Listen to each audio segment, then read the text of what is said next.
What's up, y'all? Welcome back to Goose Trail. I'm Mickey Stevens, and we are here to talk a little more today. Hopefully, my audio is better today. I'm going to try to use a headset to keep any echoing down. I did that before I'm starting. Hopefully, it's connected properly. But yeah, today we're going to stay off the topic of women because, quite honestly, for me personally, women piss me off more than anything in this world.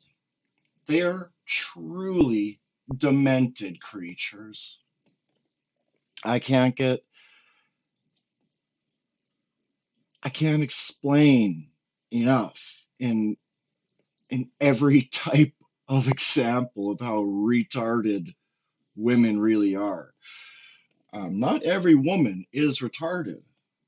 Like I said, if there's got to be a 1% chance that there's shoe on head chicks out there, right? Anyways, today I'm focusing more on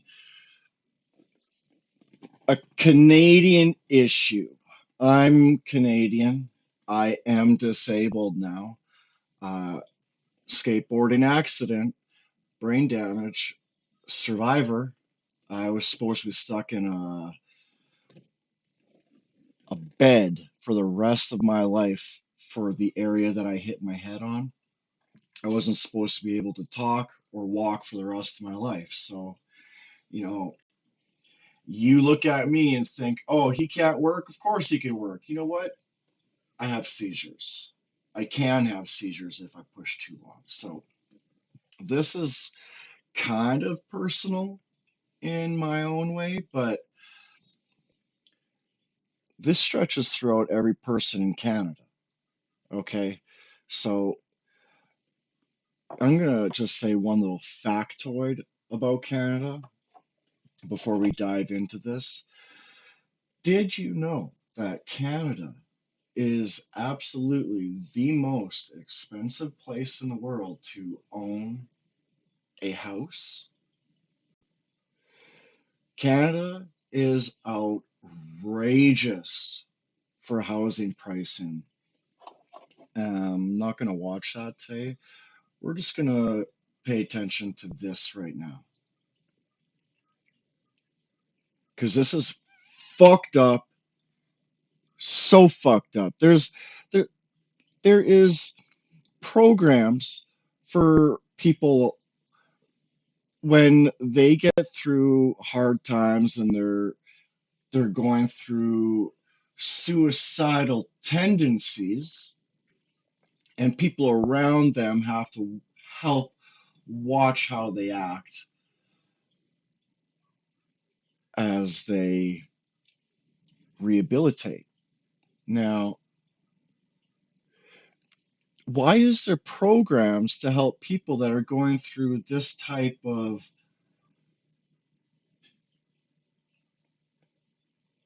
sadness, right? It why is there these programs and then Canada's like you go in for a medication and then your nurse comes back to you and says, "Hey, have you considered M.A.I.D instead of these meds? Instead of your medication? Have you heard of M.A.I.D? Would you like us to kill you? Would you like us to fucking kill you?" That's what Canada is. Would you like us to fucking kill you instead of a pill that could help you? Welcome to Canada. You want us to fucking kill you? That's your first decision when you enter Canada now if you're an immigrant too. So you really want to be a Canadian citizen? Yes. Would you like us to kill you before you get into Canada? What? What the fuck? Okay, we're gonna start this, all right? This is Canada, where the government will help you kill yourself. Since 2016, 45,000 people have been killed using M.A.I.D. A doctor that works in the hospital approached me and asked if I had ever considered asking for M.A.I.D. No, I Is was that just fucked asking up? for them to do something about the pain.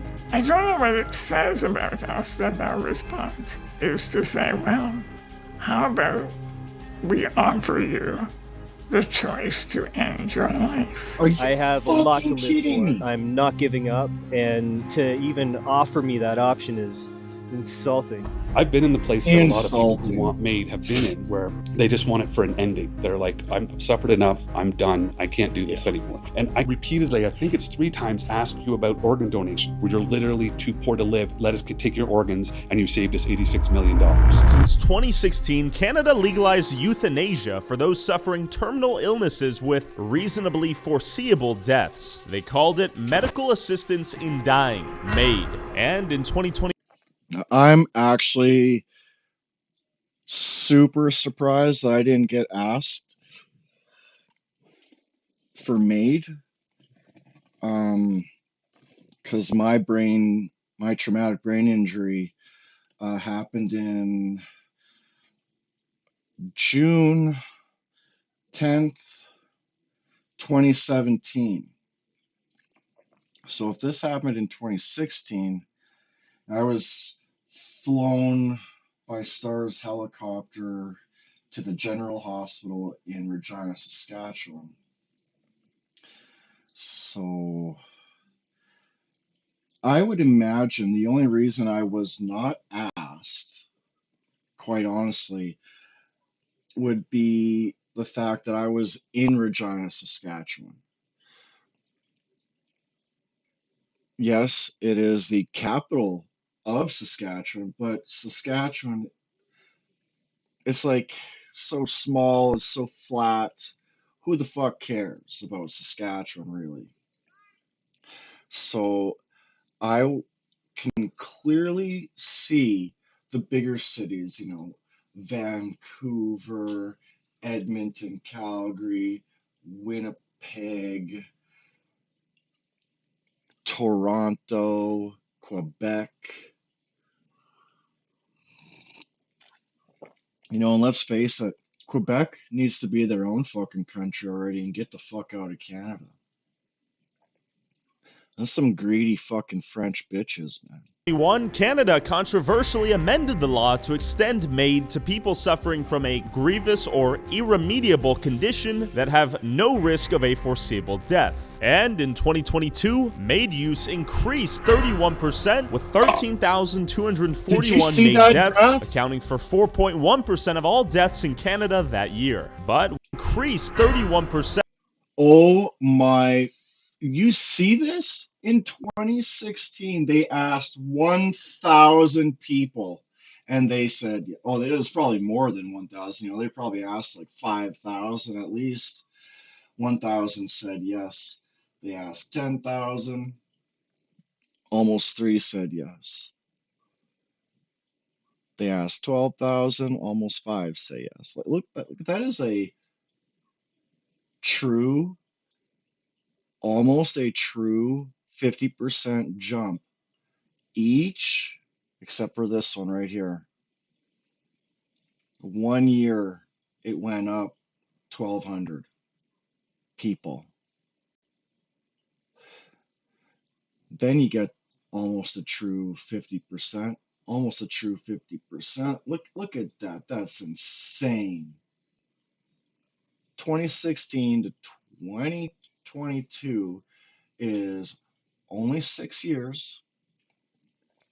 In 6 years, we have killed 13, 23, 30, 5, 39, 41, 42, 43, 45.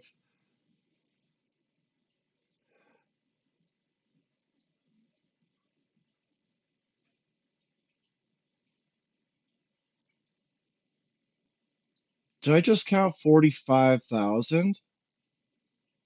In 6 years, 23, 30, 35, 45,000 Canadians were killed assistantly.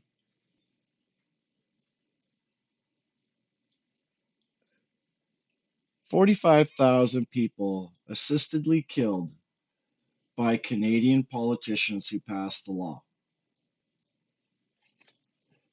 Don't you feel good to be Canadian? And then you gotta fucking go broke to fucking have a roof over your head.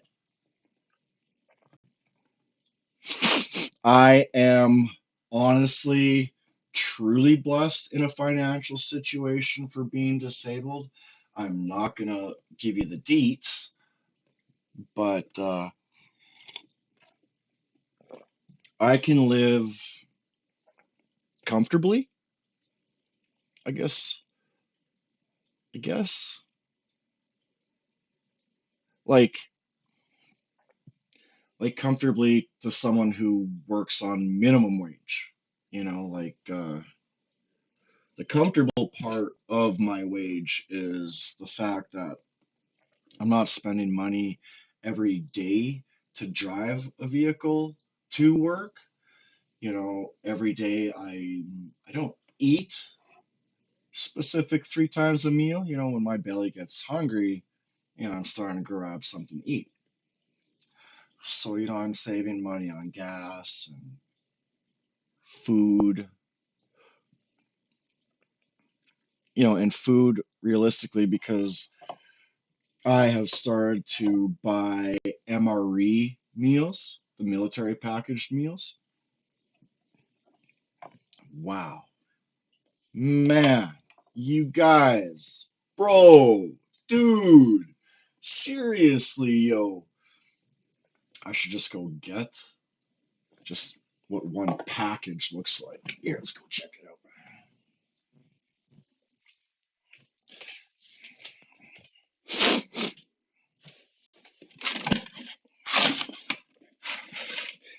So seriously, y'all. Okay, so it's been like 3 months, and I bought a 1 month supply, 72 hours meal, and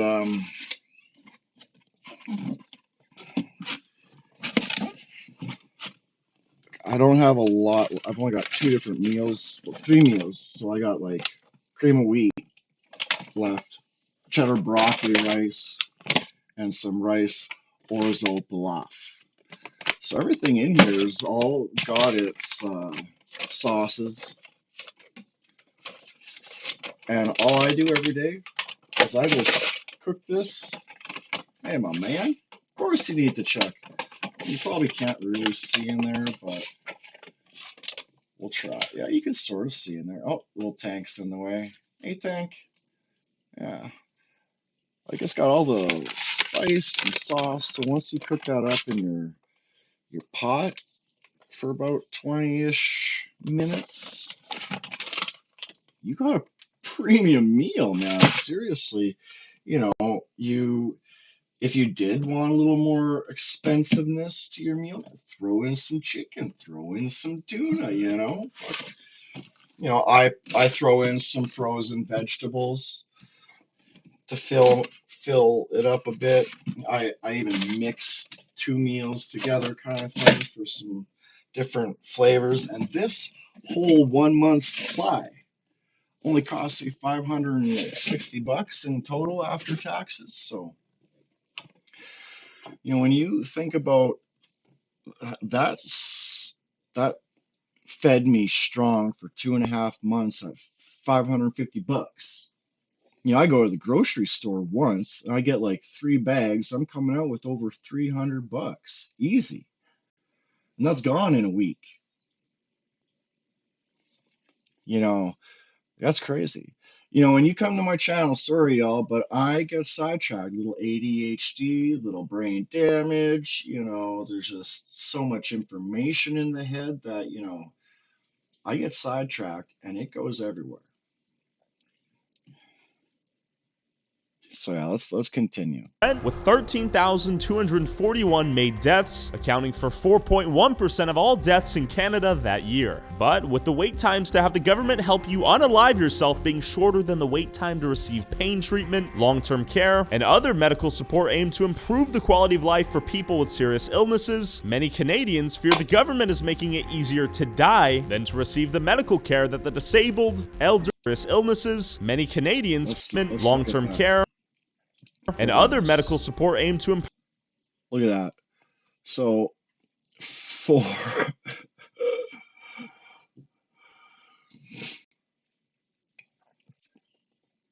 so if you want to die, there's 0 to 90 days that you'll have to wait.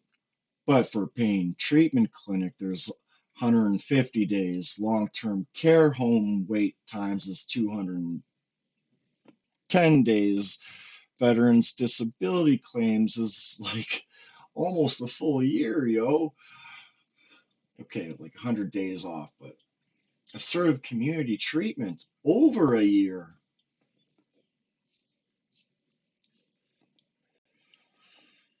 Jeez, man. Improve the quality of life for people with serious illnesses. Many Canadians But if you feel the want to government is die making it today, easier to die we'll kill than to you. receive the medical care that the disabled, elderly, and mentally ill need. Non-contributing members of society, so the homeless are being targeted, elderly are being targeted, mentally ill are being targeted. Allowing the state to make decisions about who should live and who should die, you don't know what kind of monster you're likely to conjure up doing that. But why is Canada helping more people end their lives more than any other country on Earth? Is M.A.I.D a program to give those who are suffering a more dignified death? Or is M.A.I.D a dystopian eugenics program designed to kill those stressing Canada's overburdened socialized healthcare system? I hit the streets of Toronto to see what Canadians think about M.A.I.D, and I'll tell you what's overburdening Canada's healthcare system.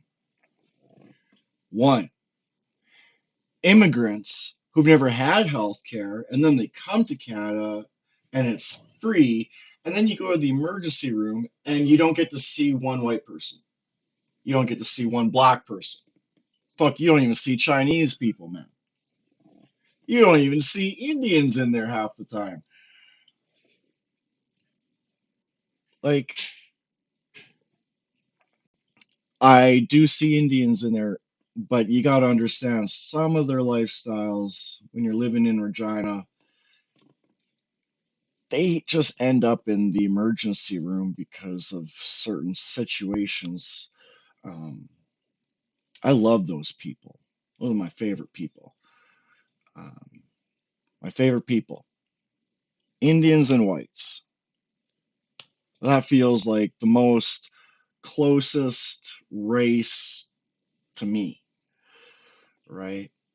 Um, then I'd have to say it's the Asians and then the blacks.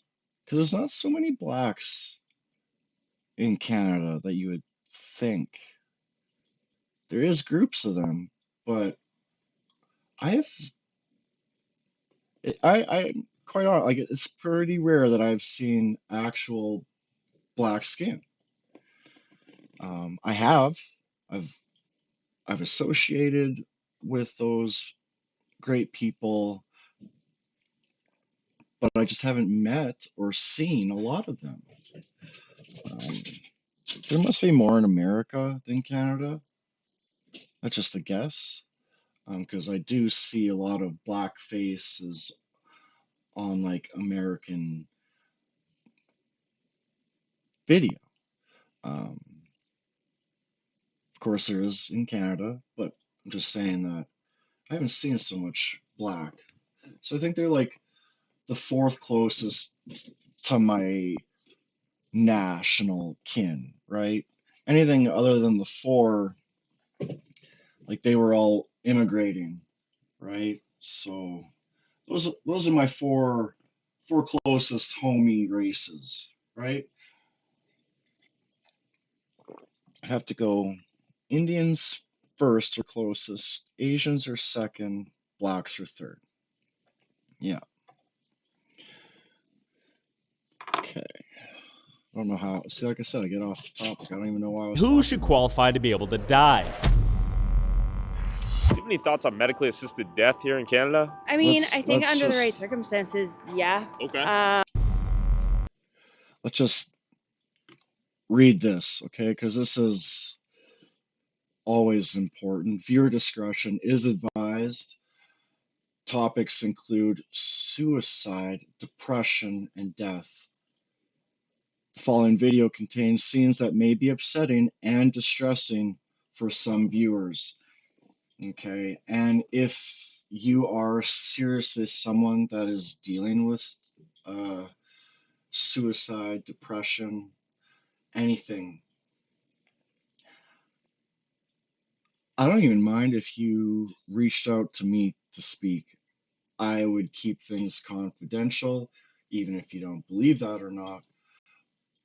And if you don't think about reaching out to me about issues where I could listen and help direct you to proper help, there is places that will help you. And that's the depressing thing about this in general, because here in Canada, like I said at the start of this video, like we have places to help you with depression. And if you're going through suicidal tendencies, please talk to your parents. Please talk to someone. And if you don't have people in your life like me, just go to your doctor. It's not hard to go to your doctor. Um, you're in, the longest thing that you're in there for is the wait, right? So just go in there, wait, look at your phone if you need to, and just go and make that small step towards some kind of verbal and hearing help, right? Because if you can just tell someone what's going on, that's the beginning of the battle. Just just knowing that this is happening, having someone to put your trust into will definitely help you pull through some of the depression and help you to succeed where you do not have these tendencies anymore, right? Mental health is a real serious issue to me because every woman I've ever gotten with, I've always had to talk about mental health because they're always the type of people who, you know, judge a group of people. For instance, like all skaters are losers and drug addicts. My last one who sent me to jail. And I go, babe, you got to think more positively about people. If you just think with common sense there, hun, all skaters are losers and drug addicts? What about all the kids that are starting out? Do you think all those kids in elementary school are on drugs? And no. Now just look at the older group of skaters. Let's look at the teenagers and the 20-year-olds. If I was to be stoned out of my face on, let's say, like crack, heroin, there would be no way I would be skateboarding. I would be smashing my face into the ground the first time I pull off anything. You'd be right down in the ground. You would be injured hardcore. There's no way drug addicts, alcoholics can actually professionalize their skateboarding skills. No. Sorry, hun. That is just bad judgment. Do not judge books by its cover. And if you're going to judge, you better have a fucking open mind like me. Because you can't, like, that's everybody. Like, you're just saying everybody. Like, she's with me and I'm a skater. Okay, I don't actually skate on the skateboards anymore. It's all longboarding now and snow skating. But fuck me, man. Do you have any thoughts on medically assisted death here in Canada? Just please go and reach out to anyone who you can talk to. And like I said, if you don't have anyone in your life like I do, it ain't hard to go see your doctor. Please. I Thinking positive about hard times is the strongest thing that we can learn.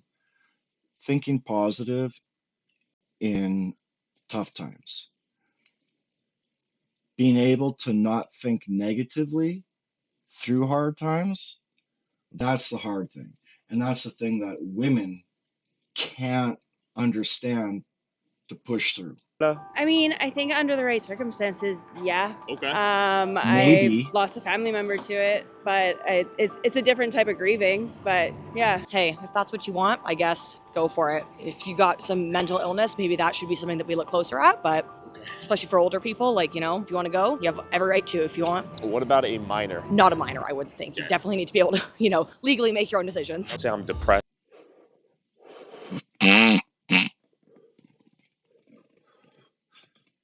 That's important to talk about too.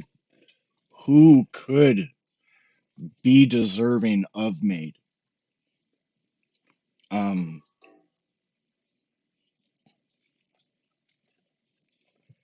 I do think the only type of people who can and should be allowed to apply for this M.A.I.D program is only the elderly.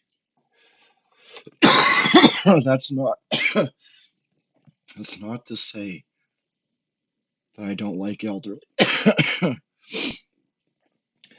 That's imagine yourself on your deathbed, right?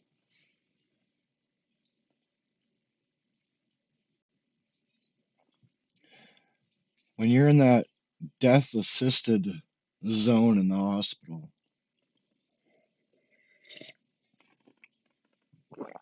and every day you're struggling to stay alive, and it's hard on you to see, like, that's if we have anybody in the end, right? Because it's such a lonely life right now because of what social media has done to us all.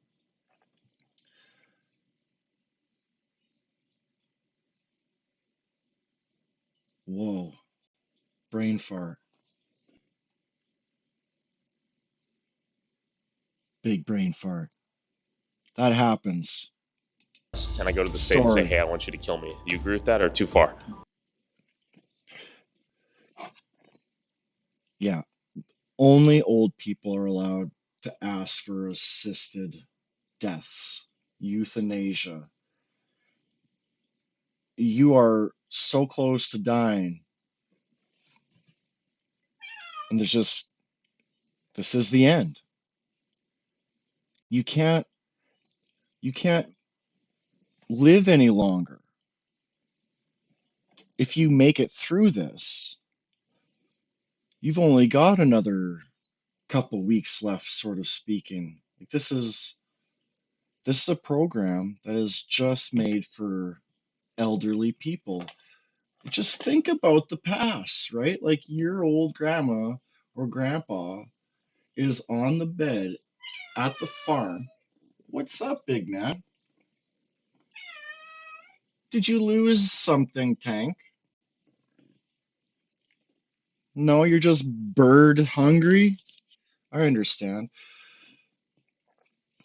Like, I don't even think that M.A.I.D is suitable. Like, let's say you got into a car accident and you got into a traumatic brain injury and your brains are spilling out of your head and you got put back together again. And the first time you wake up after your coma is done,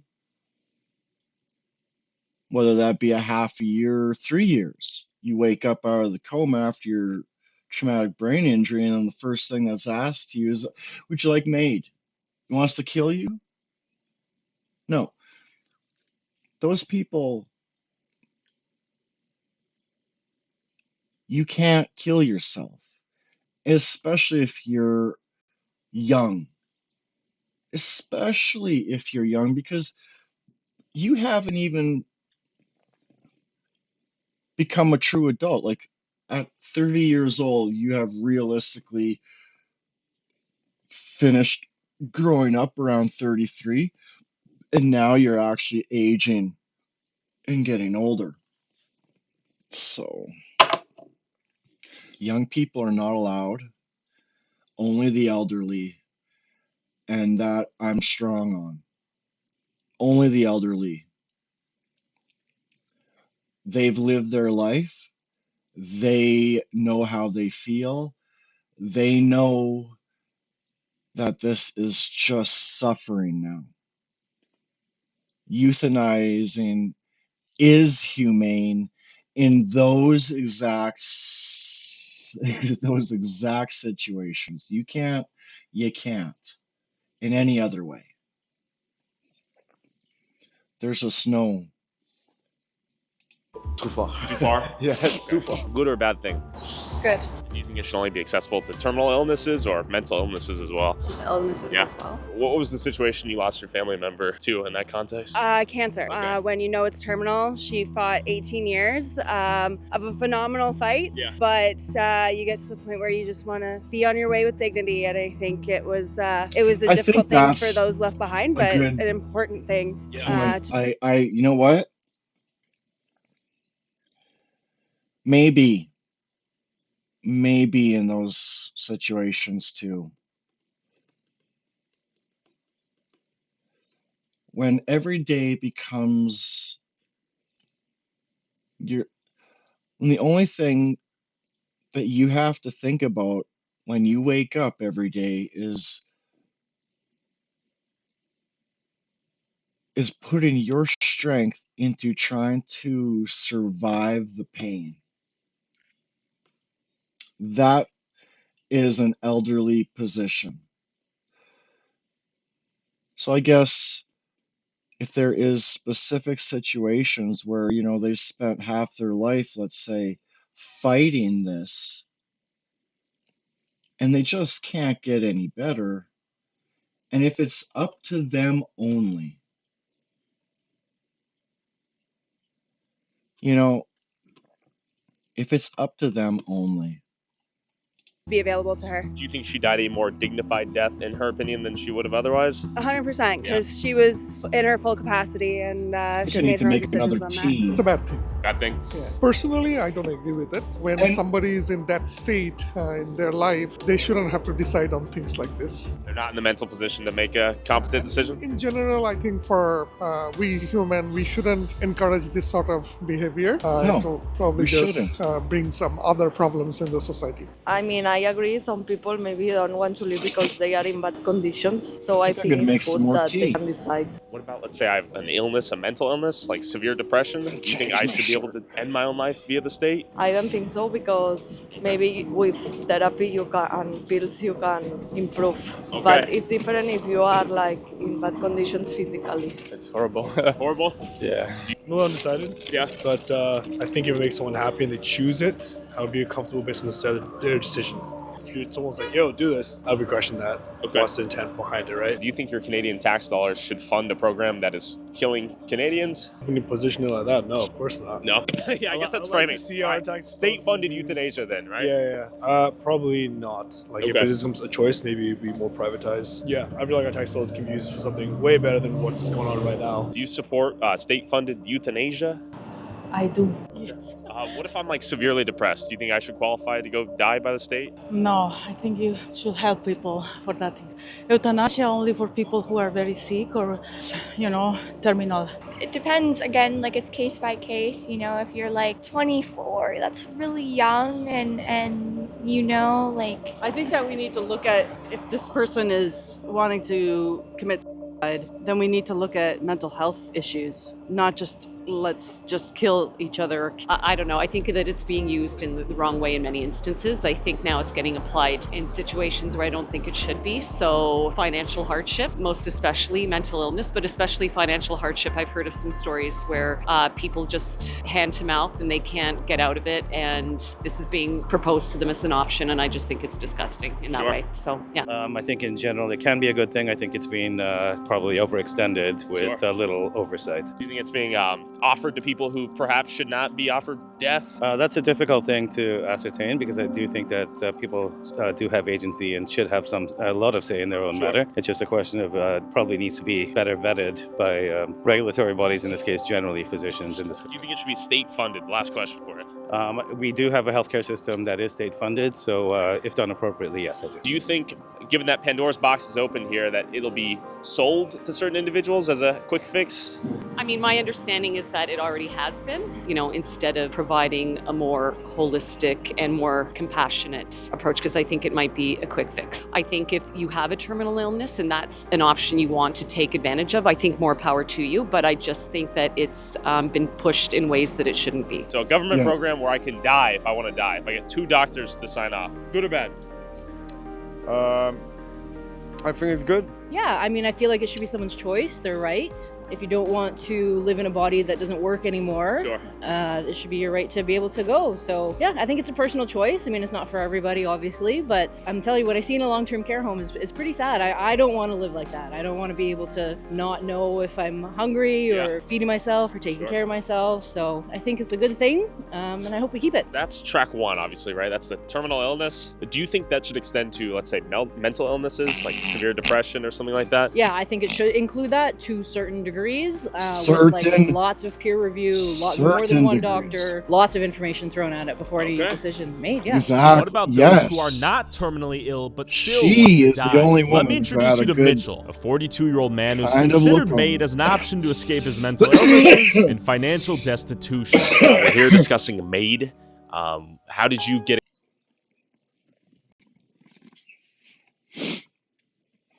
Tyler Oliveira, he starts off talking to that one disabled woman, and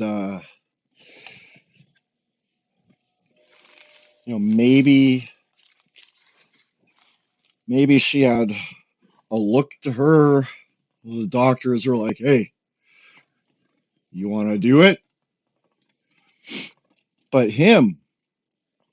he's just got a small mental issue, like I would have to say the majority of everyone, because of the pharmaceutical industry putting a fucking title on every action that a human makes.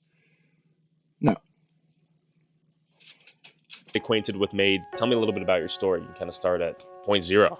Sure. The first time I learned about M.A.I.D was about 4 years ago. I was living in an absolute slum. It had black mold, a foot up the walls. My cat was really sick. My landlord was extremely abusive. He would knock on the window with a machete.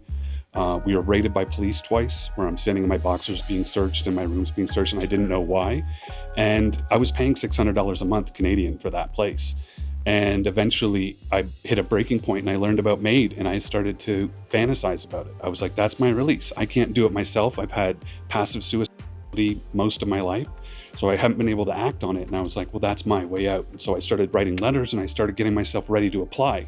I didn't get the documents. There was nothing printed. They were still kind of laying out the rules, and they would have had it printed out by them, but they postponed it like the week before for 2 years. So 2027, March 17th is when M.A.I.D for solely mental illness will come into play. It tracks back to around when I was 17. That was the first time I was hospitalized. And they put me in there for a couple months, and I found out I had social anxiety, generalized anxiety, PTSD, borderline and histrionic personality disorders, and major depressive disorder. And so they all knotted together.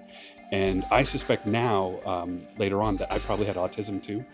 And I was bullied and beaten up and lit on fire. And so it all kind of came to a point where I was like, I'm going to end my life. And I was going to steal my dad's gun and do it.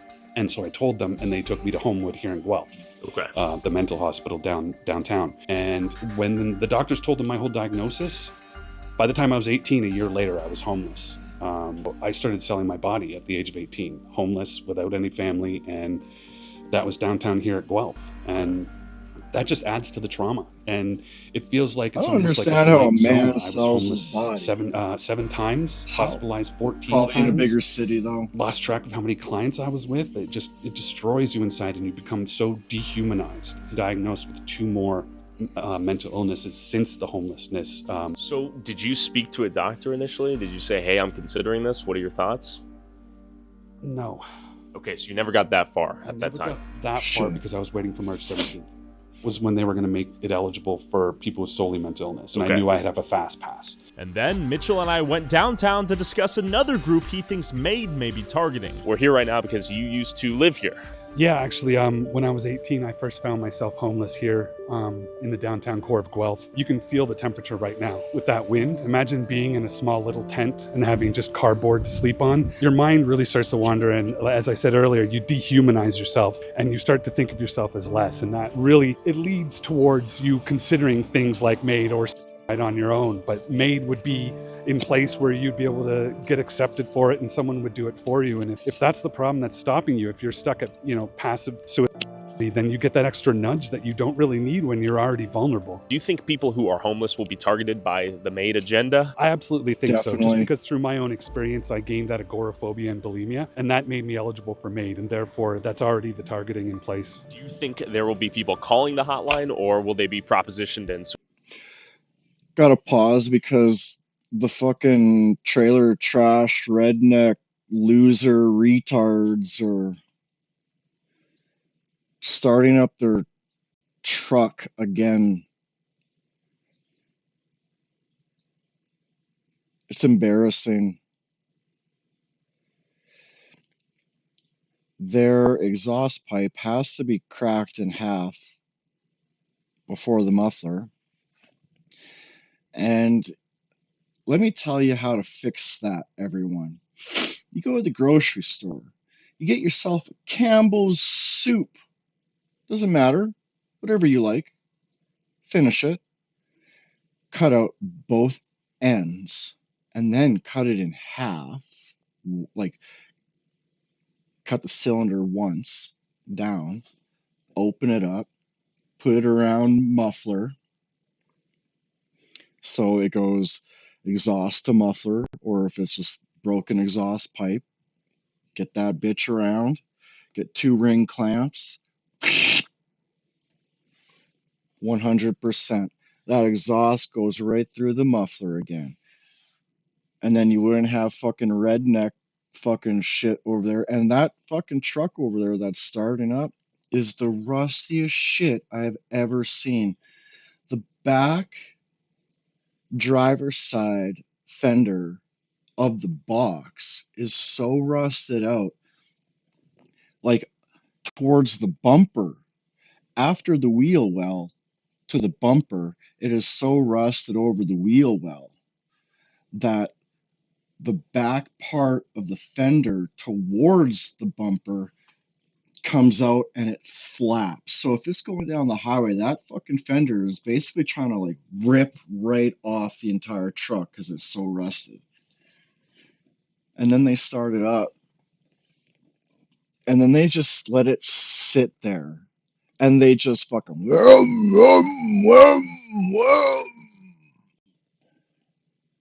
Like, they love the sound of it or something.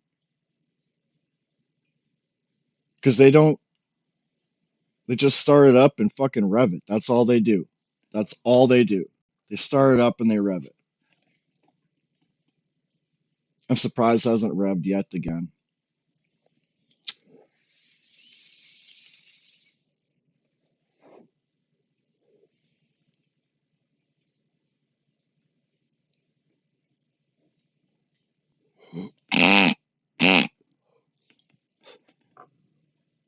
Oh.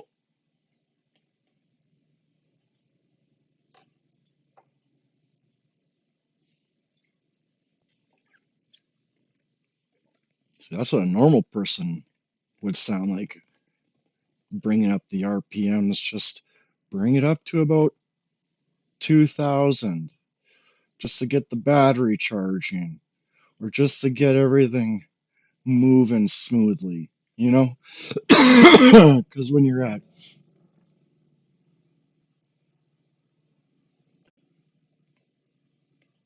no, here goes the revving. Hey, Tank. That's my baby boy.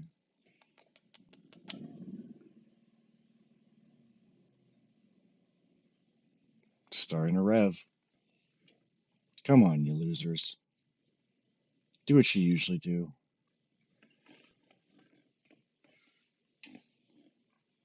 Sequestered by those offering MAID. I think a lot of people will call the hotline on their own because it's a very private matter, but I also think that there is going to be a group of professionals that are going to try and push it onto us like they have with veterans and Paralympians in the past. Amidst this housing crisis and this unaffordable living crisis, could anyone end up in this position right here in Canada right now? Yeah, I think anyone could. I think if you lost your rental or you had a disagreement with the landlord or they got greedy or, a lot of these corporate landlords are evicting entire buildings and increasing the rent.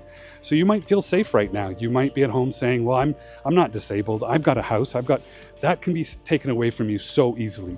I mean, all these people weren't born to be homeless. They were born to parents and they have brothers and sisters and families somewhere like I did. But it seems like a plan, seriously, because they have increased Canada's housing so much that nobody can afford it. Literally. So they get everyone homeless, then they offer them to kill themselves. It's a sick joke for the most part. There is some positives for the people who actually need the euthanasia, rare, only for the elderly mostly, rare occasions for mentally ill or really disabled, but you need a dozen different doctors to be able to sign off after a lot of tests. They're at the edge of society and they're at their most vulnerable, and I think that's why MAID is an absolute atrocity right now to be the priority over giving these people homes and safety and comfort. And as we were talking, this dude heard what we were discussing and wanted to share his personal story about MAID. Okay, so we just bumped into you.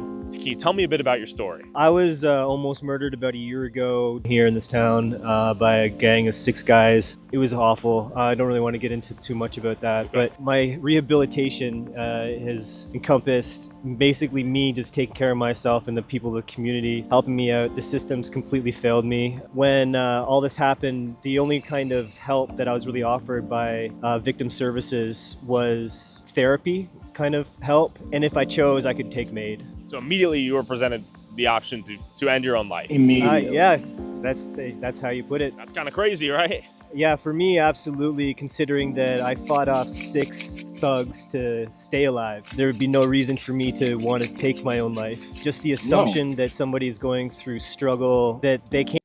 It's like if you think about the movie Saw, one of my favorites, just for the rehabilitation aspect. I don't think you can just go to rehabilitation and be rehabilitated. I think Saw in general is brilliant.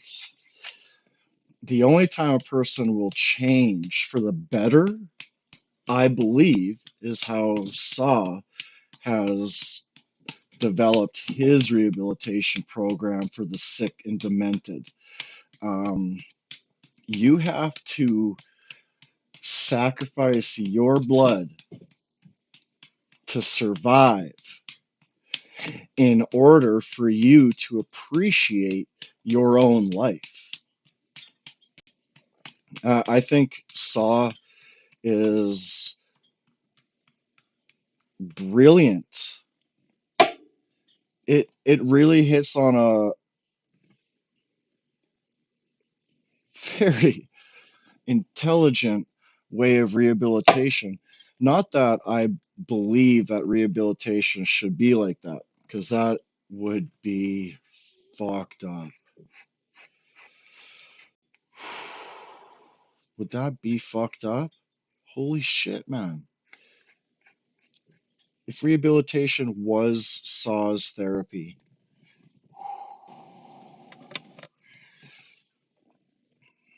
it's like if that was rehabilitation in our life, I wonder if any of us would partake in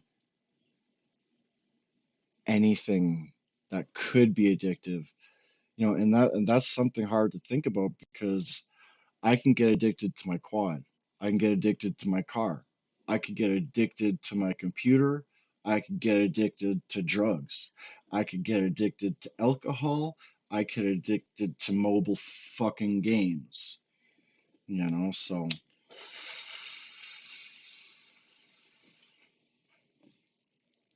can't handle themselves or they can't accept help and bring themselves back up is atrocious. But my point was this guy. Why did he get offered M.A.I.D immediately like that when he just fought off 6 thugs, wannabe bitches, you know? He just come out of a Saw therapy. He fought off 6 thugs, survived. Now he feels like gold. He can take on the entire world. He's rejuvenated, you know. Everything's flowing through him. He's survived. He fought. He survived. He won. He lives. That's something to celebrate. No, Canada comes up to you and says, wants to kill you? Fuck Canada, are you fucking smacked, man? I have a lot to live for, and I'm not giving up. To even Exactly. offer me that option is insulting. You are also telling me that you know someone who was presented with this option and they took it. Yeah. Can you tell me a little bit about that? A member of our community here, absolutely going through hard times, emotionally, mentally. At the same time, to know that there could have been another way, and that all of his friends, most of them, kind of feel the same way. It's traumatizing to the community, actually. I guess we're kind of talking about the homeless situation in M.A.I.D right now. Specifically, them being targeted or at least coerced into maybe using that as an exit from their financial or psychological hardships, right? Yeah, I'm in a situation right now. I'm homeless due to this story I didn't really get into too many details about, but through my process of the system, it's almost impossible to get out. There's lots of priorities that are put in place to make certain sections of the community not really have options. If you're in need of help and there's no help for you, the amount of abandonment can lead people to making poor choices. The stress in our society is growing. You can bet there's going to be people choosing the easy way out. While those who are severely depressed, mentally ill, or financially hopeless, like when Mitchell considered M.A.I.D as perhaps a painless exit, what about the physically disabled who are being offered M.A.I.D without ever even asking for it? But real quick, I'd be like, go on down the road, you fuck. If you want to support our boots on the ground independent journalism that is not bought and paid for by corporate interests, along with exclusive DLC content that YouTube won't let me upload, and uncensored early access to all my videos before they go up on YouTube, go subscribe at patreon.com/Tyler. Just if you guys watch Tyler Oliveira, then you're gonna know that he ain't on Patreon anymore. And like I said, I kind of want to pay $5 a month for watching Tyler Oliveira because, man, does he talks about some important issues. He gets out there, finds important issues so that we can understand and know, right? Like knowledge is power. Knowledge, if it's power, it's protection. So, yeah, Tyler's not found on Patreon anymore. You guys need to go to tylerraw.com and then pay per month to join. Reason is one of his videos. You'd have to watch one of his videos. He explains it more But Patreon said nope. Tyler said fuck you, and Tyler opened up and got his own domain. So this is where Tyler is now, tylerraw.com. He is not on Patreon anymore. He is saying fuck you, Patreon. Oh shit, where am I now?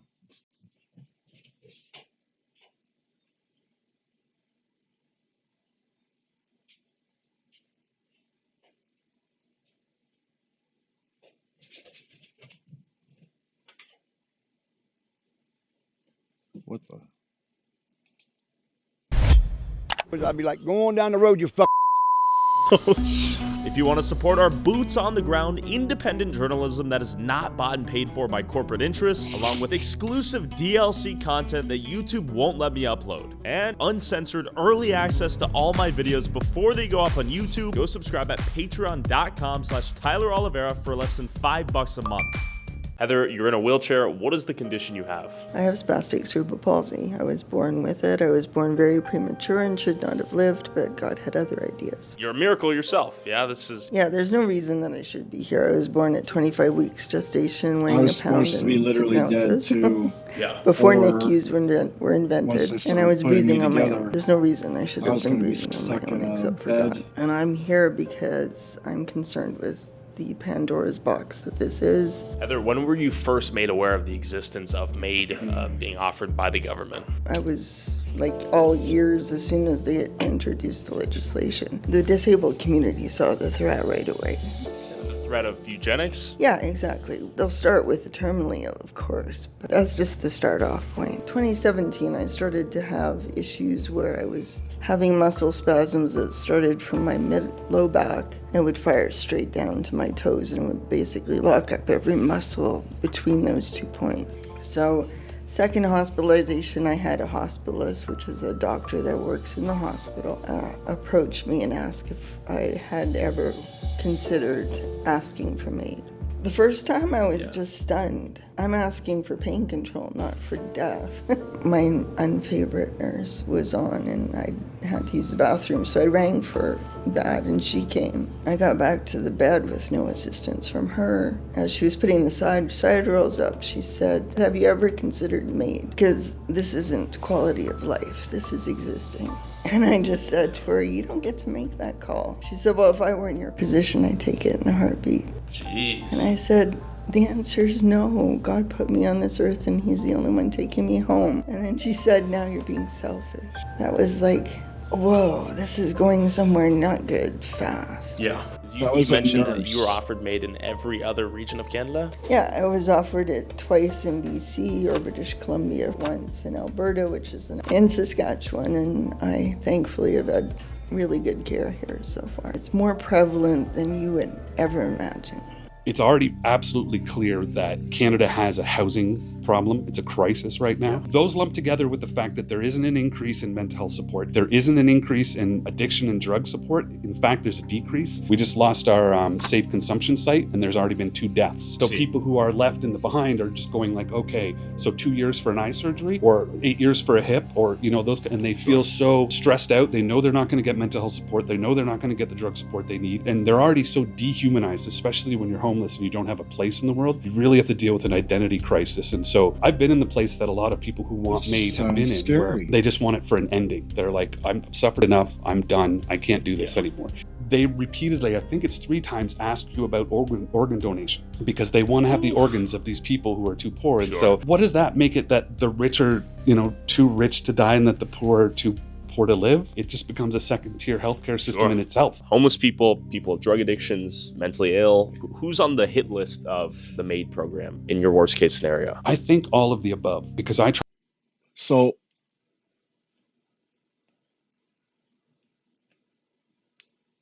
like when you look at all the companies in America and Canada, you start seeing that they're all owned by basically like a handful of companies, and these companies run the entire country.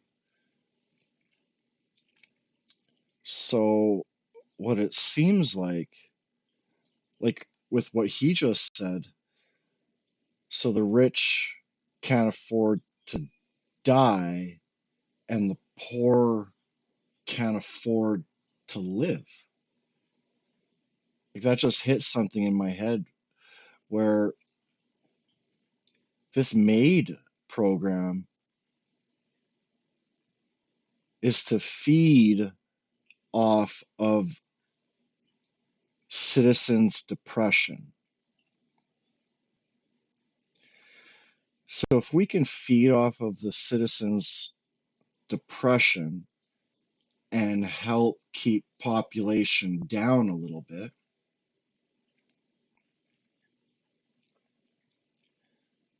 we can take all the people who can't afford to live and just give them an option.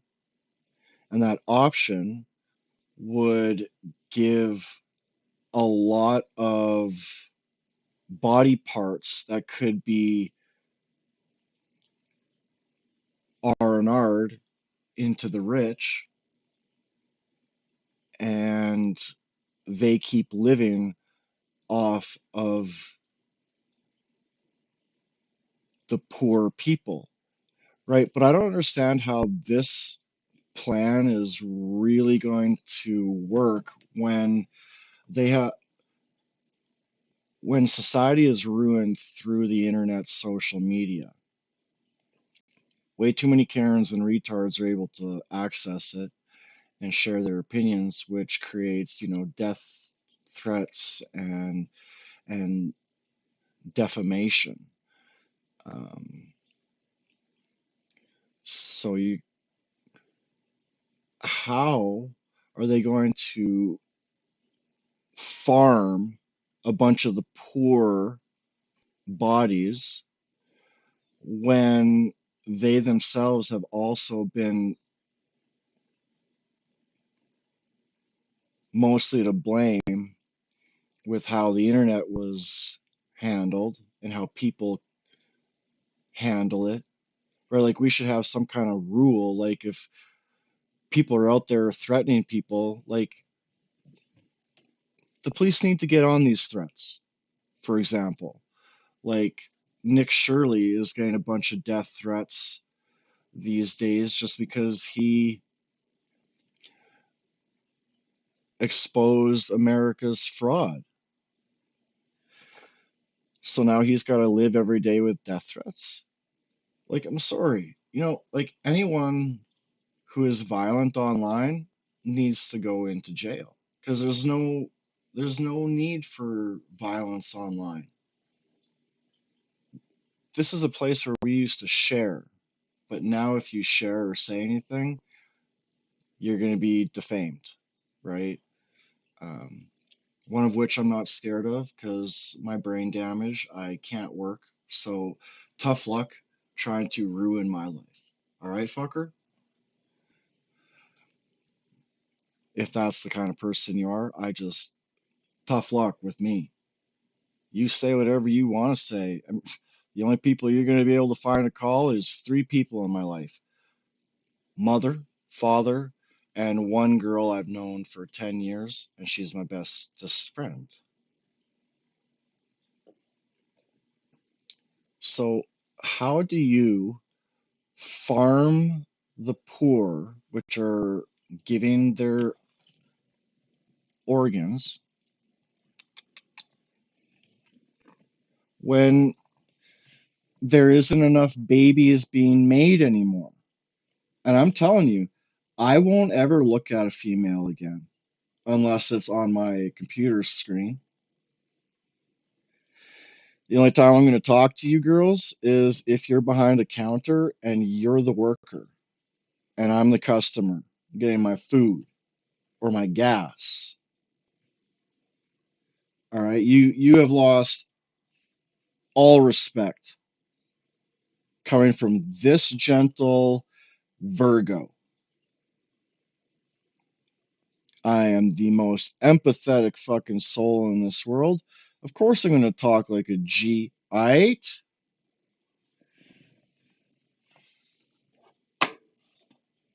Who doesn't talk in general? But how does the politics think that this is going to work in the end when you have failed to keep females in their fucking role. Since World War II, women should have went back to the fucking house and stayed there with no women's rights. Because that has fucked up the entire world. If we put the sexes back into their positions, then life will get back to normal one day. But if you keep women in power, if you keep putting women into the power positions that make all the video games, they're just going to keep getting worse and worse and worse and worse and worse. You put females in power of technology, and this shit's just going to be worse. All right, men do the building, men do the thinking, men do everything. Women, you stay at home, you go hang out with your girlfriends during the day when kids and hubby are at work and school, and that's the way it is. That way, you have women needing to have a man to create a family, men do what they're made to do. They make life happen for the family, and that's life. That's when things will get back to normal. That's when the government could do their M.A.I.D bullshit. Is you need to have people making babies in order for the government to feed off the M.A.I.D system so that the rich have all their cheap organs, right? You need to have us cattle, is what they call us in the 1960s document that NASA and the government created together on how they're going to handle population and how they treat us. It's a disgusting document. But you need us to make babies. That's just, you need us to make babies so that you can feed off the M.A.I.D program, right? But if men don't even want to look at a woman anymore because they are so fucking demented and crazy and scary that there's not going to be any babies for M.A.I.D to even exist, because the world will shrink so drastically because of what women have done. You can't have a M.A.I.D program if you don't have women needing to have a man. And they think they don't need a man, so fuck them. They think they're cool and all that in a bag of potato chips. They think they're G's. They think they're gangsters. Let them go to war. Boys, everyone come home from the war. Every woman goes into position. They want to think that they're powerful. They want to think that they can do it. They want to think that they can have a normal life when they come back from war. Go be a man. I like to see you be a man. Once you can prove to men that you can come back stable as much as you can be like a man from war, if you can have the mental stability as a man after war, then maybe we could give you a couple rights. Okay? But M.A.I.D won't work in the future for the rich if they don't get women in line. Try to If correlate together that, men don't okay, want homelessness, you get agoraphobia, you get bulimia, you get these stress, PTSD kinds of things. With drug addiction, you can have different kinds of psychoses or mental illnesses pop up from that. And a lot of these people who get into those drugs and alcohol is because they're escaping from being on the street. There's been instances here where people have to wait up to 5 years for treatment, but they can have M.A.I.D in 91 days. So would take longer for them to get the medical treatment they needed than to kill themselves. Exactly. It's our government. And to get rid of people that have chronic conditions that use up a lot of healthcare dollars. The people that they see as non-contributing members of society. So the homeless are being targeted. Elderly are being targeted. Mentally ill are being targeted. Though they say they're on hold, but it's just really just a facade. And children are next. They're trying to push through. And this is all, too, because of immigration and illegals. They go and use all this shit. And when a white person or a black person or an Indian or a Chinese goes in, they don't get the help. Like, we are the true North Americans, these four races, and because of all the illegal immigration and in general all the immigration that was legal, nothing works anymore. Euthanasia for children with severe illnesses or terminal condition. So the child of a certain age could themselves, without their parents' consent, ask for M.A.I.D. That's what they're trying to That's the most It'll be under the disgusting guise shit of chronic illness in the and world. stuff. So there's at least been 2 or 3 cases of people in poverty, unable to pay bills, looking at homelessness, choosing M.A.I.D first. Like, the numbers are crazy. Let me get the stats up here. And in 2016, 1,018 people chose to die by M.A.I.D. Okay. In 2017, 2,838 people died by M.A.I.D. A doubling at least. Shit. 2018, 4,493. Double again. 2019, 5,665. And we're entering the pandemic. Yeah, big turning point. 2020, that jumps to 7,611. 2021 jumps to 10,092. 2022, 13,241. I've heard that figure could double for 2023. Why are people ending their lives? Because their choice for healthcare is being denied. Do you think the doctors see it as a productive, compassionate alternative to the healthcare, or is it just cost effective? Well, I think the doctors are being sold a narrative and buying into it. Some aren't, some are quitting. I think my doctor retired in 2016 because he saw the writing on the wall, and he's a Christian doctor. He couldn't be part of that. Yeah. I also couldn't find proof of this, so I can't back it up, but there's also organ donations have gone up exponentially since M.A.I.D. That's one of the last things they ask the family is if they'll donate their organ. You're too expensive, but we want your organs. It's dark. It's evil. It's downright evil. What I've learned is that M.A.I.D at its core is coercive. It's been whispering to me. I feel drawn to it all the time because it is that exit. It's replacing that passive suicide with a physical person who can do it for you at the end of the line. Okay. There's a lot of stories, if you look them up, there's a Canadian Paralympian who was offered M.A.I.D, a lot of veterans. That was a big shocker a year or two ago where they're being offered M.A.I.D instead of help with palliative care or maybe hospitalization. You get that kind of that push and that draw from those kinds of people. And then you got lobbyists like Dying with Dignity, where they come into the picture and they don't care about the poverty issue, the homelessness issue, all that. They're pushing it for a right to die. So they're saying, it's dying with dignity. But my question to them is, how can you die with dignity if you didn't live with it first? A lot of us in the community have that passive vitality, so we won't act on it. But if there's somebody down there who's got a pill for you and they're just going to do it for you, that's the coercion. That's the easy way out. And when you're facing all these things, homelessness, poverty, drug addiction, mental health problems, especially when you're in psychosis, how do you make the right decision? At the point in which you were offered M.A.I.D, had you indicated any desire to end your life? None whatsoever. No, I was just asking for them to do something about the pain. Nothing they gave me was helping. You didn't have your condition, they would have offered you M.A.I.D in that context?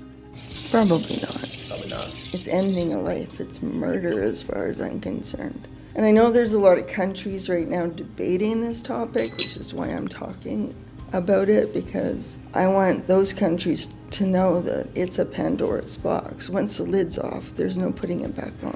Can you tell me about the advocacy work you're doing and your position on all of this? Sure, yeah. I'm trying to make sure that everyone understands that this is not a black and white issue. Yeah. That, if you ban all those seniors and people that advocates fought for their ability to be able to end their life near, the end of their own life as it is with stage 4 cancer and all that kind of stuff, that needs to be cemented and kept strong. But track 2 is the threat. It's a threat to people with disabilities.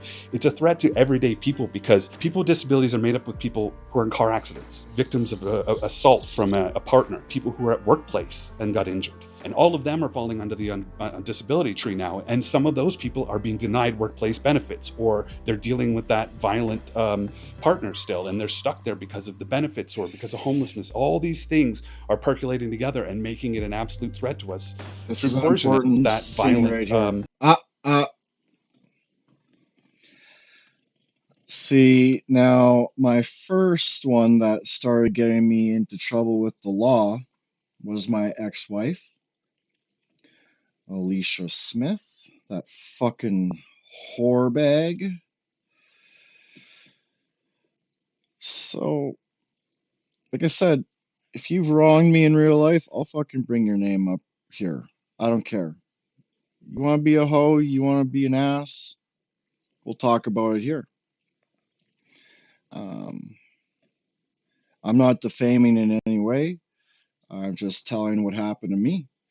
So, first ex-wife, she was the abuser. Nobody believes me except my parents, because my Uncle George, he had a wife that was actually so violent that she would attack him with kitchen knives. And he came out with too many cuts from that bitch. And nobody would believe him, because this was back in the day still. And nobody would believe him. And still, nobody will believe a guy, right? Like, if you're a guy who gets raped, nobody cares. If you're a guy who gets molested as a small child, nobody cares, because everyone thinks, hey, that's pretty cool, that's hot. No. The small developing brain still goes through trauma like a small girl. Every human being is the same in its own way, except divided into two sexes. And those two sexes, one was made first before the other, and the second one tempted to eat an apple. And we are in a fucked up world because of women, and we are still in a fucked up world because we keep giving women more shit.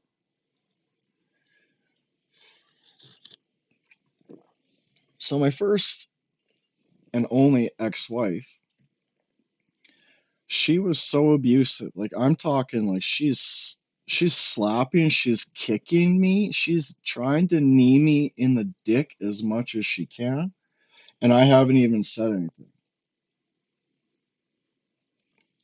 Flick, bipolar, like, my whole last 20 years of my life, I've been trying to figure out how to speak to a woman so she doesn't have a bipolar episode. Okay? So the only time I've ever had to smack anyone was the ex-wife, because I wake up in the morning, I've going to write a 1A driver's test to be a trucker. I make her son's lunch for school. I make her lunch for the day. I go to the bedroom, tell her, hey, hon, just so you know, I made lunches for you guys, and I'm off to write the test. Love you bunch. Instantly after that, hell was released. I don't remember being hit so much. I had to call my mom to help calm things down, because I had to like leave. And so mom gets here, I leave, and when I come back, I have to deal with the police, because supposedly I beat the fuck out of her. Right, I am racing to go write a 1A driver's test.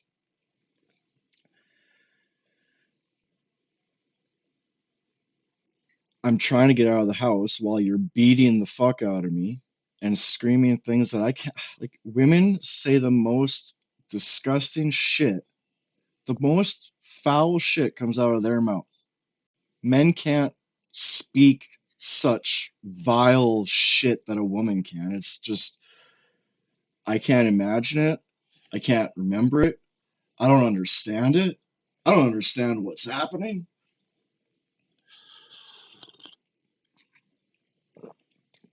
You know, domestic abusive relationships come from the female these days, just so you know.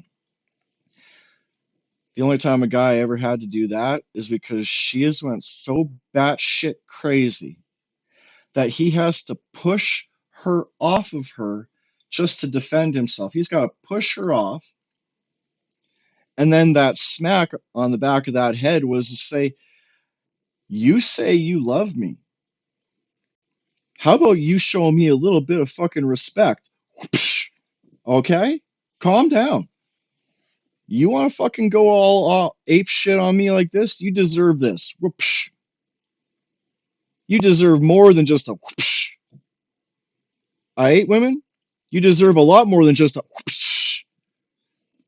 The only reason this guy got to that point is because she was beating the fuck out of him and screaming things that he has never heard before. So abusive relationships come from the female. Partners still, and they're stuck there because of the benefits or because of homelessness. All these things are percolating together and making it an absolute threat to us through coercion. And a lot of people were scared of it, even though they wouldn't take it. They know that they're not going to, but they know it's there. It becomes this thing in your head where it's just a chant or an echo, where you're always like, well, it's a really bad day today, but at least I have M.A.I.D. We're having a health crisis right now because of the privatization thing. So hospitals don't have beds. There's hallway medicine. I haven't seen a doctor in 4 years. There's none available. If you want to call any one of them near my house, you'll get an answering machine that says we're not taking Why do you want to be a doctor? So access to those things being denied, and then the federal government not giving us the disability benefit, both the provincial. Like, seriously, if you're anybody in the health industry, fuck you. Okay? Because here's the thing. I'm 40 years old. I have had one good doctor in Regina while I was getting older, or while I was growing up through my 20s. And he was an East Indian type fella, and he was so clear in English. He was so intelligent. And he was quick with everything. He just got to the point. He was direct. He spoke normal English to you. And he gave you like visual examples by the way he was so good with his words. He was awesome. And then never have I ever seen a good doctor since. And I was early 20s and I'm 40 now. Never seen a good doctor until that time. And now, like, they don't give a fuck. They just want the money. They just want the money, right? And most of them can't speak English. So it's like, are you guys just bringing these fucking doctors off the fucking street? What the fuck is this? And I can guarantee you these doctors aren't real Canadian doctors, which is weird because when someone else comes from a different country, you have to go back to school to get your education for that PhD. So how did you have that kind of time in your life to go that many years to get your PhD in, let's say, India, and then do all those years over again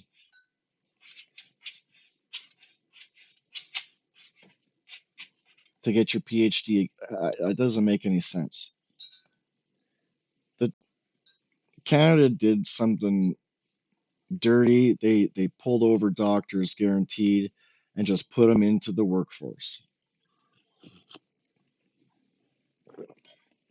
Because, like I said, only seen one good Indian doctor, and now I got to see a resident nurse resident. Is that it? Yeah. And she's exactly like my East Indian doctor. Like, she wants to be a doctor, sort of speaking. Like she's listening to you, she's talking to you, she ain't pushing you out the door, you know. So, like, why would you want to be a doctor when all this shit is happening? This is disgusting. I became a doctor because I want to help people. No, I want to become a doctor so I can kill people now. And the federal government shot down basic income. There's all these provisions they could do. They could do a national disability insurance plan like Australia, the NDIS. They could do basic income. They could do the Canadian disability benefit properly. Exactly. Where if we each got like $1,000 or $2,000 or $3,000 more a month, and that was supplemented with other, basic income and a couple other things, we would all be able to thrive. But right now, across Canada, every single province and territory, their disability amount is at least 1 to 2 times below the poverty line. So it's unlivable if you're in a position where you can't work at this point. And that's part of the coercion. Unlivable, right? Why not go die, right? It's more or less the message they're sending. So. Heather, why are you vocally sharing your story about M.A.I.D? Because I have crosshairs on my back, and I need people to know it. I've said to all my family and friends, if you hear that they killed me by M.A.I.D, it's murder, because I didn't consent. And it's sick to me that I even have to say that to them, but... This is like...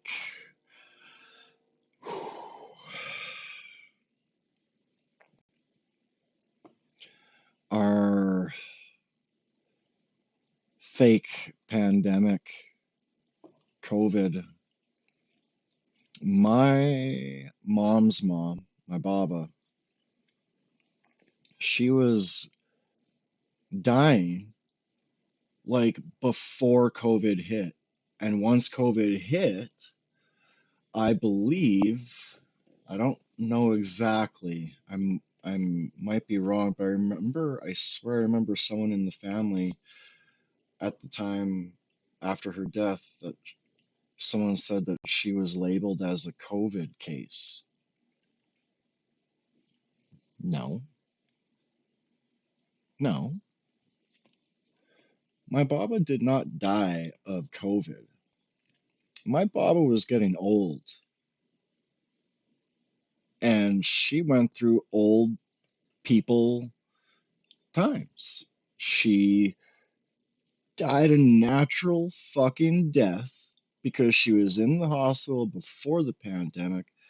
She wasn't sick like the pandemic. And the pandemic was just showing everyone who had a normal flu. A normal flu. And if anyone's smart enough and does their own research, do you know how many people die each year of a normal fever and flu? I don't even want to go into that kind of shit because I don't need to research shit that I've done in the past just to try to make a point. Go do your research. It's out there. Now, you might not like how I talk. If I ever get to a place where I can't speak for myself, I can't trust the healthcare system not to do it. I have to speak out, not just for me, but for everybody else. This is not normal. This is... I'd say just say no. Unless you are elderly, just say no. Because we're going to find ourselves like the pandemic times where you're going to go into the hospital and you're not going to come back out. This is really scary because the hospital, let's say you come in from a car accident or whatever, a burnt building was on fire and I got caught on fire and I needed to go. And I am so out of it because they got me under so much pain meds, let's say, or whatever, while they're doing their work. And they ask me during that particular time, there's no family member around or anybody who knows me. I'm stuck in that bed through procedures, and I am under the influence of pain meds like crazy. someone comes up to me and says this, and this, scrambles your fucking mind, and you say yes to something, they just check mark it as if they're your fucking guardian. And fuck, you could have come out that same day, basically. But no, there's going to be these medical professionals who are just there to get a paycheck. Okay? They don't give a fuck about you. Anyone who's in the health industry is there just for a paycheck now, because it's getting to the point where, look, it's disgusting. Like I said, I'm going to get into a car accident one of these days. They're going to coerce me through drugs and injury to say yes while I'm fucked up, and I'm not going to wake up. I'm going to be killed, literally murdered by my government. That's how this sounds like. Like, my Bobby didn't die from no pandemic, I can guarantee you. And she's here warning her family members and everyone right now. Basically, what I'm saying, you're going to go to the hospital one of these days. So we should all be worried. We're going to find ourselves in a drugged up state, and one of us is going to mess up and say yes by accident, and you're going to be dead. I think I can see that happening. I can see that happening because of COVID. Not right. This is not. COVID was like a test to pull this shit. Or wait, no, this started in 2016. My bad. Ethical in any way, shape, or form. COVID was like something to help push M.A.I.D, maybe. And it should not be happening in a democracy, in a civilized country. Do you think many people who have tendencies are seeing M.A.I.D as just an escape route? Yeah, I agree with that. The only caveat would be that I've watched for 30 years while the supports weren't in place, and I don't trust they're going to be in place in 10 years. Sure. So where am I going to be in 10 years? How mobile am I going to be? How conscientious of myself am I going to be? Like, I don't even know if I'll be here because the amount of stress I deal with, I'm always worrying about a heart attack or a stroke. Unfortunately, I think I don't do that to myself, that's for sure. Column A being that it is social murder. It's a eugenics, because the people who are most going to apply are the ones who are the most vulnerable, and they're getting the least amount of help. So it's just obvious social engineering, eugenics, whatever you want to call it there. So since 2016, 45,000 people have been killed. 13,000 were in 2022, and it's exponentially getting bigger. California has about the same population as Canada, and California's only done 850. Why are people killing themselves in Canada with M.A.I.D 16 times more than in California? Check out Do you think the doctors are coercing them into this being a good option? I think it's a perfect storm. Homelessness, poverty, doctors, misinformation, and the dying with dignity lobbyists. It's going to be George Orwell. It's going to be 1984. It's going to be any of those warnings that we were getting. You're literally too poor to live. Let us take your organs, and you saved us $86 million. News media is not covering it because they're all corporate owned. It's been an absolute nightmare to get eyeballs on this. It's usually foreign press that comes and wants to cover M.A.I.D in Canada. Okay. It's dystopian. It's a big problem here because right now it costs us $80 billion to maintain poverty. So why wouldn't they start reinvesting that and redistributing that and getting some people off the streets? They also let in way too many immigrants. The one other thing that I've been worried about, I said it last year and I don't know how in place it is M.A.I.D in prison. Because if you think about it, you could kill a political prisoner, get them sent to prison, make M.A.I.D their only option, which is what we're all dealing with out here. If life's unlivable in there for them, they will choose M.A.I.D, and you've just taken someone out without even firing a shot. It's a further hypothetical, but that's the slippery slopes direction.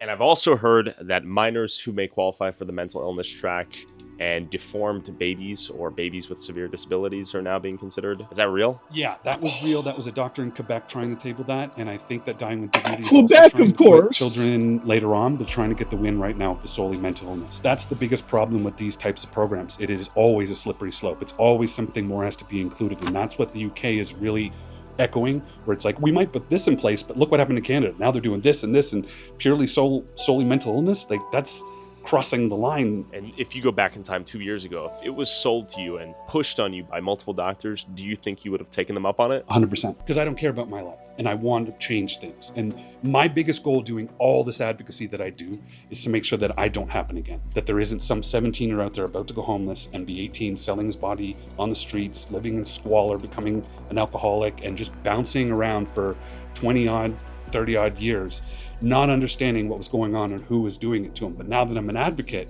I'm on the other end of that, and I realized somebody was advocating for me when I was out under those bridges and in those cardboard boxes.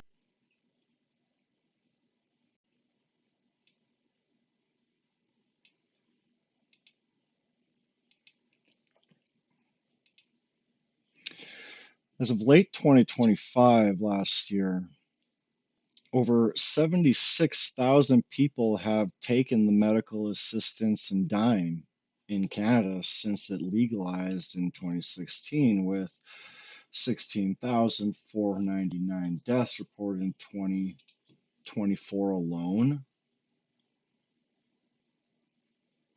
Holy shit.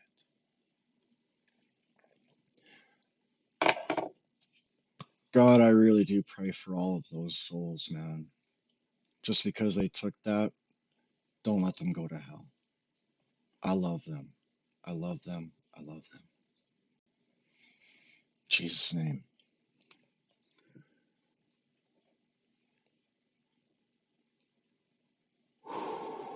M.A.I.D accounted for approximately 5.1% of all Canadian deaths in 2024, with annual numbers rising steadily over 16,000, making it a significant percentage of national mortality. Key statistics on Canadian M.A.I.D deaths. Total deaths from 2016 to 2024, there's more than 76,000 of us who have taken on M.A.I.D. Can't believe that. 16,500 cases in 2024. Reasons: the majority of patients who received M.A.I.D had cancer, with nearly 58% of Track 1 recipients reasonably foreseeable death, and over 63% of Track 2 reporting existential suffering or feeling like a burden.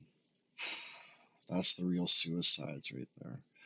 Projections: Canada is expected to pass 100,000 total M.A.I.D deaths by the first week of June 2026.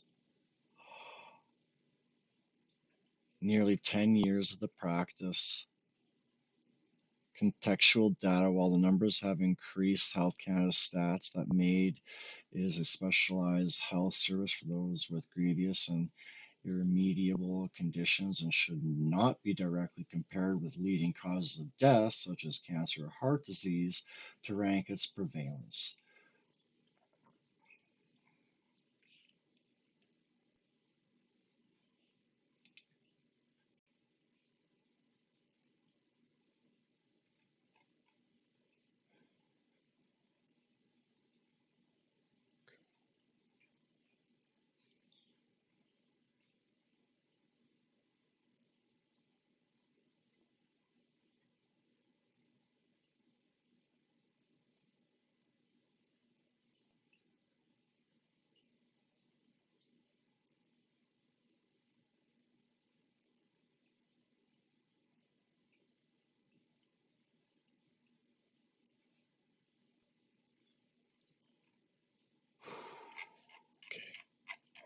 I'm going to look at this later.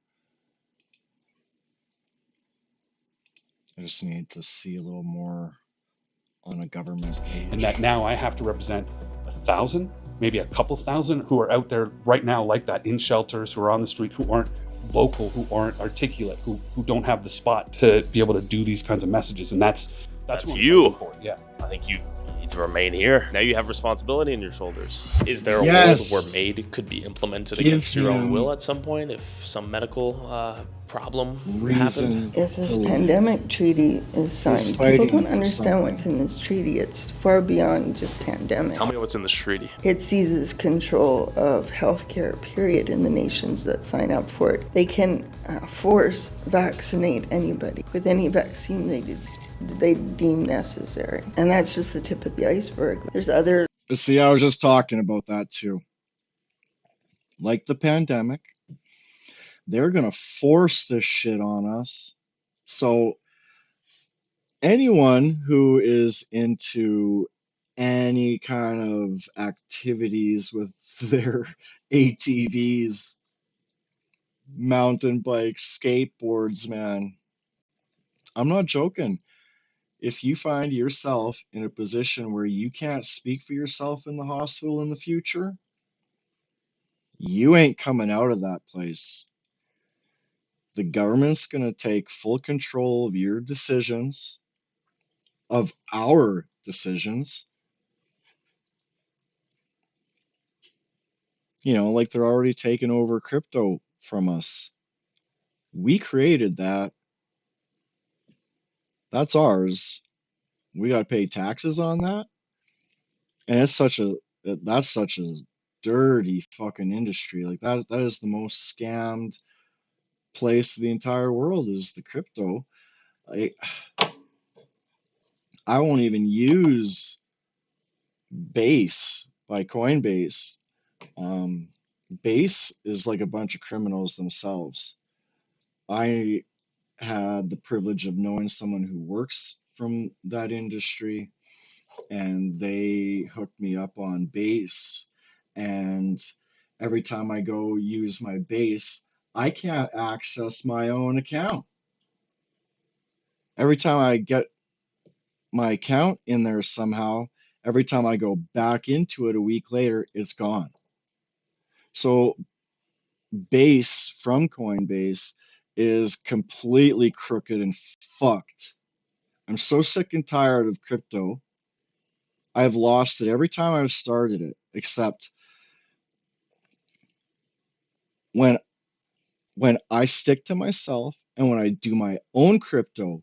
When I did Coinbase, which is so safe, there's not any way for a scam coin to penetrate their system. Coinbase is so protected. It's the only thing to use if you're going to invest in crypto. You can only use Coinbase. You cannot use self-custody wallets. No, no, no, no, no, no, no. You want to lose whatever you get a self-custody wallet. You're going to lose it all eventually. You're going to lose it all eventually. You cannot go with self-custody wallets. You've got to go with Coinbase or with the bank that I've started using, which is called Koho, Koho Bank. You go into Koho, and it's like you have opened your Coinbase. Coinbase is like moved into my Koho bank. I could buy crypto like I can on Coinbase, and my bank is protected like Coinbase. So I can't find any scam coins in there. It is so well protected through Koho Bank. And I wish if anyone did hear this kind of stuff, I could be like, I'll send you my invite to Koho and you get a little extra something special just for signing up. And the cool thing is, you call them, they're so on. They're helping you like you just walked in behind a counter. I love that. And what I really love is there's nowhere that you can walk into. This is all online. And Coho just opened up just like a month ago. They just opened up the ability for being able to buy cryptocurrency through your own bank account app. I've already got about 250 bucks in there. I had to buy a full Solana because when I did buy a full Solana in the past, just about, I think it was over a year ago, they were at $220 a share for a full one. And now when I bought my full one, it was like 102 or no, $108, I think. $108 for a full Solana. And I think Solana right now is like at 115-ish, it might be. So I don't know, it's kind of a good time for the crypto to pop back up on my system in my own bank, because it's like Solana is half the price. Like, fuck yeah, man. I'm just buy one right now. Laws on our books right now. We've got a Bill 63, I think it is, that's in third reading right now.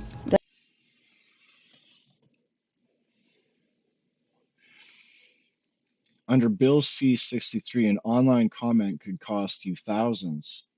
Hate speech penalty in proposed online harms law exposes Canadians to costly legal fee and up to $50,000 in fines. So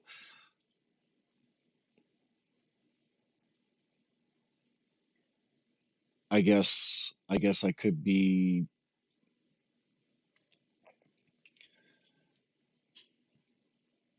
fined for this, for making a reaction video to this, possibly. All I'm saying is like, holy fucking what the fuck, like, what the fuck, Canada? I'm Canadian, man. I want to be Canadian or American, North American, like, but Canada's making it pretty hard to be like, hey, Canada, go Canada, you're an awesome country, Canada.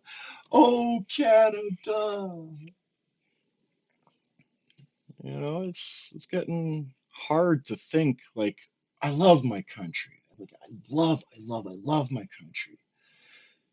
I can see Americans have more of that I love my country than an actual Canadian.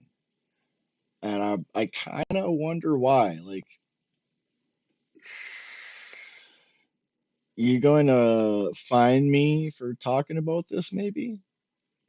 You're going to fine a disabled person that can't afford it.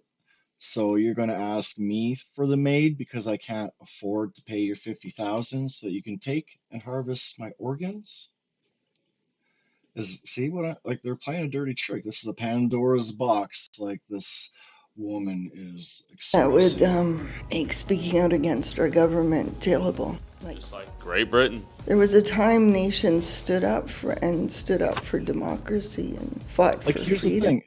It's like, I'm not talking against my government. I'm just saying, like, it's getting hard to be like, yeah, Canada, because this is kind of depressing, And yeah, I don't think I once said like, fuck, Canada's the worst country in the world. No, I'm just talking about things like, we are the most expensive. What the heck can Canada do here? Like, they're trying to kill us, and how do they do it? Because they can't make enough babies to harvest our organs for the rich, So just talking. I'm just a cattle that they say. I'm just one of the cattle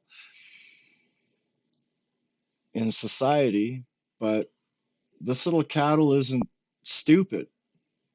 I might have hit my head, but I was smart before that. I'm smart now. But this is a different kind of warfare now, and nations are being taken without a shot being fired. It's scary. People need to wake up because it's not going to be very long before there's no going back. While euthanasia seems to be a more controllable death for those with debilitating terminal illnesses and predictable expiration dates, one must wonder who else with the ability to live a meaningful life might be allured to the permanent escape it offers. Perhaps the country should measure its humanity not by the ease in which it will help you end your life, but rather by the creation of infrastructure to help those suffering short-term hardships to get back on their feet and become productive members of society. In 2022, 63% of M.A.I.D users cited cancer as their reason to die, while only 3.5% of those who use M.A.I.D did not have terminal illnesses with foreseeable death dates. But that's an increase from 2.2% of all M.A.I.D users back in 2021. As the eligibility to receive M.A.I.D will expand to those solely with mental illnesses in 2027, will more and more people look to M.A.I.D to escape the harsh reality of living in Canada? And will other countries look to Canada while building their own euthanasia program? And please go show some love to Heather, who just wrote a book, and show some love to Mitchell, who does graphic design. Cool. A woman marries a. All right. So that's a huge topic.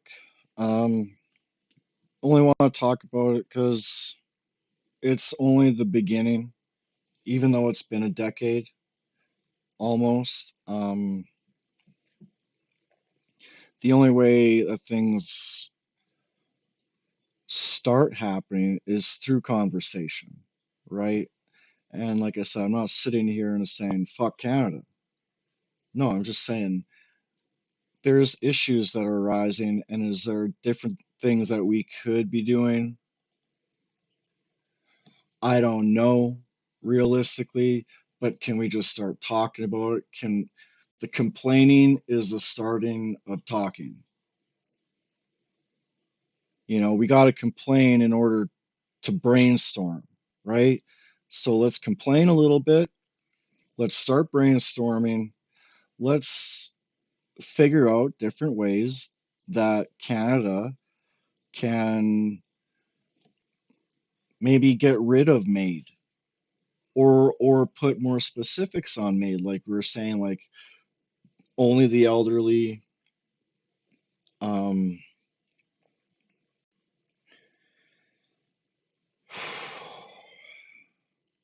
and only cancer patients that just cannot fight this anymore. I can only see two groups of people: people who can't keep fighting, and the old, who it's just any minute now, it's your time. Let's end the suffering. That seems like respectful euthanasia. Um, Hard topic to speak about because I can't ever imagine anyone wanting to do this unless you're in one of those two positions. Um, I've, like all of us, I'm sure we have all met somebody who's went through suicide, and that is a very real and scary situation that changes everyone's life that has spoken and listened to that particular person. Um, God made them for a reason, not to die. God made them to live out an entire life, no matter how their life comes to an end, whether it be from old natural age or a natural accident, natural sickness.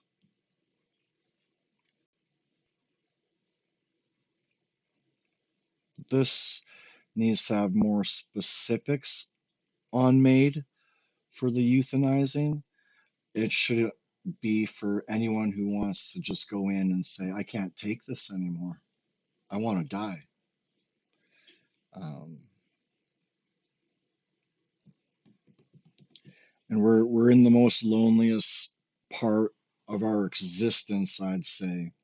And it's kind of weird because there's so many of us, but it's so lonely. And it's so lonely because I can't go outside without having to feel like I have to have a recorder on me 24/7 now because there's so much lies out there. Anyone has a anyone feels challenged that is a retard, oh man, like life is ended. They will try to ruin your life for just because they're upset. But let's just start talking about it. M.A.I.D isn't right unless there's two particular situations. Too old, and the other one is you just can't survive. You just can't fight this cancer. Um, we need help. All of us need help. We shouldn't have to be asked if we want to kill ourselves just because, let's say, the rich want more organs for their bank to live longer, let's say, you know. All right, you guys. I think that's it for now. I did say I was going to come on possibly the other night, but I started watching before I sign off here. I started watching Celebrity Bear Hunt with Bear Grylls, and that was the coolest game to watch. Like that was adult tag. It was the coolest adult tag I have ever seen. If you haven't seen, it was just made last year. I just watched it 2 days ago now, and then I thought I was going to start streaming, and then I found something else on Netflix called Inside. KSI and his group of boys have created an actual Netflix reality series TV show, TV game. And you just getting girls and guys into the same house, doing some challenges, and playing the whole lies to truth kind of game. Everyone's blaming everyone, and oh, it was awesome, man. It was awesome seeing the world's strongest man in one of the seasons. I just started the season of Inside USA edition. KSI brought it over to USA. I thought that was pretty cool. But yeah, he's a streamer who created a game show on TV on Netflix, yo. Man, that was pimp. So I suggest everyone go watch Inside. Inside. I it's on Netflix as much as I know, and for a good little game to watch, you gotta watch Celebrity Bear Hunt. I All right, you guys. Everyone have a good rest of the day. Again, I never know. I always say I might be back on tonight because I want to play games again after these last 2 weeks. Everything's kind of calmed down with the thought that I might have to deal with the authorities because of a Karen across the street and a fucking well, actually, I think they're all retards. They're white trash retards, trailer trash retards, fucking retards. And I gotta kind of keep my voice down because anything I say out loud, like I got a window right here and I can't keep it open anymore because, anything I've said online, they thought I was talking to them, supposedly. They go and start harassing my mom and dad, being retards, thinking like, oh my God, you guys are faggots, man. Seriously, you guys are just faggots. All right, you guys. So yeah, think I might be back on tonight. And if I am, I'll probably be playing Borderlands 4. It's been too long since I've played, and I think it's time to hop back in. All right. So y'all have a great day.